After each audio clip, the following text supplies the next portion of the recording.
La spécificité des drones qu'on a utilisés pour ce show, c'est des tout petits drones qu'on a fabriqués pour l'occasion, qui sont ultra ledge, donc on a 250 grammes, et qui produisent énormément de lumière, ce qui permet d'avoir des figures bien visibles. Je pense que c'était bien visible. On a dessiné, on a modélisé sous Blender, qui est un logiciel qui nous permet justement de faire de la 3D, et on a fabriqué notre petit show. Si on part par exemple de la tortue ou de la planète Terre, oui, on a dessiné une planète Terre, on se sert d'un calque, une forme qui existe déjà, et dessus on vient mettre en place, modéliser. Après, le problème, c'est pas tellement, je dirais, la planète Terre, c'est le côté simple. Et ce qui est compliqué, c'est de faire déplacer une tortue marine et créer du mouvement. Et ça demande quand même juste pas un dessin, mais ça demande de le tester, de le voir, de dire ok, ça marche pas.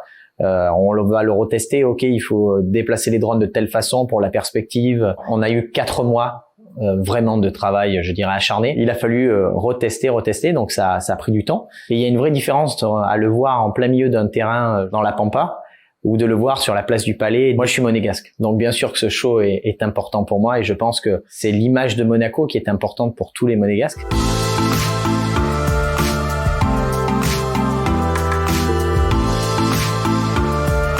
Donc la grande évolution, ça va être, je pense, de pouvoir voler en mode taxi, de pouvoir déplacer des charges lourdes, ça j'y crois beaucoup, la livraison de médicaments pour que ça soit plus rapide, la livraison d'organes, et après tous les délires existants, hein. Moi je suis fan de toute façon de tout ce qui peut se fabriquer, mais à l'heure actuelle la petite contrainte ça reste la batterie.